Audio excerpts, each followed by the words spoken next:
ditch threads into a lagoon where the still water is green and shiny. Other small lagoons are outlined with yellow ribbon.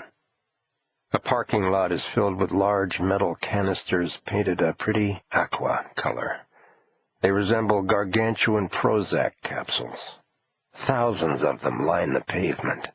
They're parked in geometric rows like patient pupae waiting to become worms. Beyond the six-pack of cooling towers and the twin smokestacks, two tall construction cranes rise from a clearing on the edge of the wilderness, where a scrim of temporary fencing conceals a new act in an ongoing drama. Reed's motorcycle plugs along a gravel road, skirting the security perimeter, passing the tall scrap heap, then leaving the gray, humming village and easing into the solace of the woods, where campers and hunters with their dogs and deer rifles and picnic coolers have pursued the natural life for years. Boy Scouts have their roundups and jamborees here. Coon dog clubs hold their field trials. The wilderness sprawls toward the river. The road leads into the heart of this sanctuary, away from the string of high-voltage towers and the dancing plumes. Even the crash and gurgle of the invisible waterfall grows distant, but the luminescence of the place remains, brightening with the growing dusk. Reed Futrell wound through a labyrinth of gravel roads, stirring up a dusting of memories. He had been coming to this place all his life. His Uncle Ed taught him to fish here in the large ponds, long before the water began to turn strange colors. He killed his first and only buck here. He hunted squirrels with his cousins. He went on church picnics, although he belonged to no church. He probably had camped in this woods 300 times. He decided to camp near the levee, where he could hear the blasts from the tugboats towing barges of iron ore and coal. Leaving his bike near a clearing, he lit out through a stand of river birches. He followed his glimpses of the immense metal bridge that spanned the river.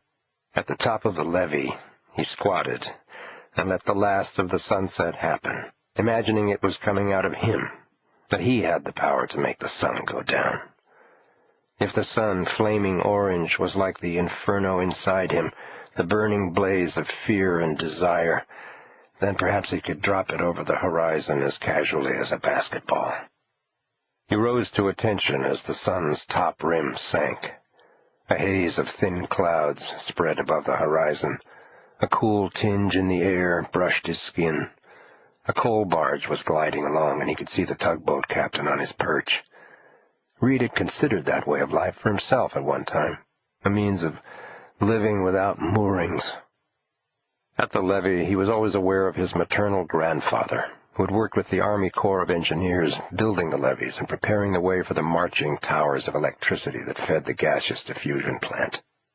Somewhere along the levee, Boyce Reed had been working on an erosion project, laying willow matting along the banks, when he fell ill with pneumonia. Whenever Reed came here, he was gripped by the vision of his grandfather suffering from fever and congestion while lying in his tent by the riverbank. He had been in the tent for 3 days before anyone realized how sick he was. He died in 1951, before Reed was born. Reed knew little about him, a pale man in a portrait on his mother's mantel, so coming here was like a ritual connection. Reed did not have a line of men he was close to.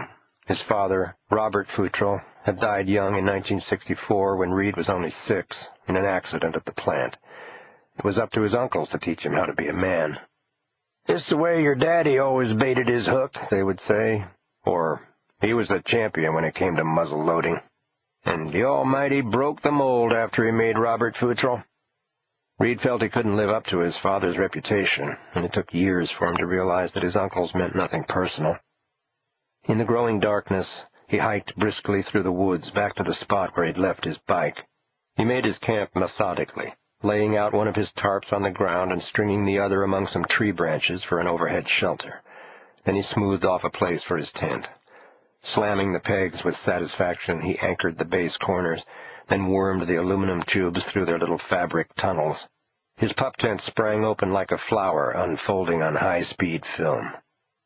He constructed a small fire and heated some beans, then unwrapped a chicken focaccia sandwich and snapped open a can of beer.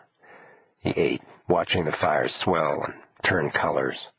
The warmth was pleasant. The air still held the mellow spring daytime smells of bloom and decay. The light from the plant blotted out much of the night, but he could see a faint smattering of the Milky Way and a few of the brighter stars. He thought he could make out Sirius. He liked to imagine dying stars, their enormous fires imploding or exploding. He tried, as he often did, to grasp the idea that the present moment did not exist in some star a million light-years off. It was not now there. Not even on Mars was it now. If that was true, it could be reversed, he thought. He and his fire and his tent did not exist from the vantage point of the star or on Mars at this moment, whenever that might be. Viewing the stars, he always felt privileged to witness ultimate mystery, to be in it. The universe tantalized and affronted him, ripping him out of his own petty corner. As he ate, hypnotized by the fire, he listed in his mind all the things in his life that were good. His kids had jobs and weren't in trouble. His ex-wife was satisfied. His mother was nestled in a senior citizen's home. His dog didn't have fleas. But he had not seen Julia in 6 weeks. She came out here with him a couple of times, most recently on a freakishly fair day on the last of February. They picnicked in a meadow beside the ruins of Fort Wolfe, the old munitions factory that had operated during World War II. It was one of his favorite places. The hulks of the ragged concrete walls were like the forlorn remnants of a castle. 2 water towers, their brick and mortar crumbling, stood like bookends without books to hold. He cavorted with her, half-naked, shouting, "You can't get any better than this!" In the sunny afternoon, they wallowed around lazily on a flannel blanket. At night, they snuggled in the pup tent, his double pup tent, he told her when she questioned its size, and shook up the wilderness with riotous sex. Still gazing at the fire, his sandwich now gone, he wandered into a reverie about Julia, trying to create a top 10 list of sex dates with her. But none of them could be relived in his mind. He couldn't remember what she was wearing the last time he saw her. She said, "I can't loiter. I've got an immunogenetics seminar to go to." And after that, she did not answer the telephone messages he left. Julia, who worked at a cytopathology lab, planned to save the world from sinister infectious diseases like Ebola and anthrax. Early in their relationship, not realizing how ambitious she was, he had suggested she go to nursing school. She good-humoredly dismissed his idea.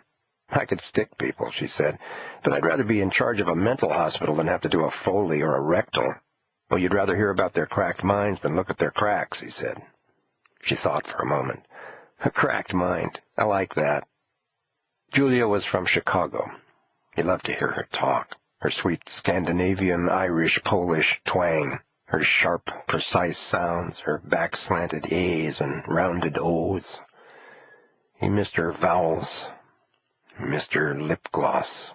She used flavored lip gloss habitually and sometimes smeared it straight across instead of following the natural lines so that her mouth was a wide, glistening swath. He would get his blood tested if she could be the one to stick him. He hadn't had a complete physical in 5 years. He was a notorious procrastinator, with tinnitus and a thrumming lust that ran like a refrigerator, kicking on and off automatically. The tree frogs were peeping a cacophony in which he heard raucous machines and anxious melodies. He draped a blanket around him and fed the fire little twigs. He picked a tick from his scalp and dropped it into the flame. The sky was gathering clouds, and the stars were fading. The clouds moved swiftly. He couldn't even see the dippers. He had been to the Smoky Mountains one August during the Perseid meteor shower. It was dazzling, like fireworks, like the Big Bang. He tried to remember it now, but it was like trying to remember sex. You had to be there then. If there was no now there now, then there would be no then there now either. Inside his tent, he sidled in and out of sleep, dreaming that Julia was with him. He dreamed that she telephoned a pizza parlor, and a machine voice told her, "Your call is important to us. Please stay on the line." A sound penetrated his sleep. In his semi-wakefulness, he thought he heard himself fart. A muffled explosive blat that projected over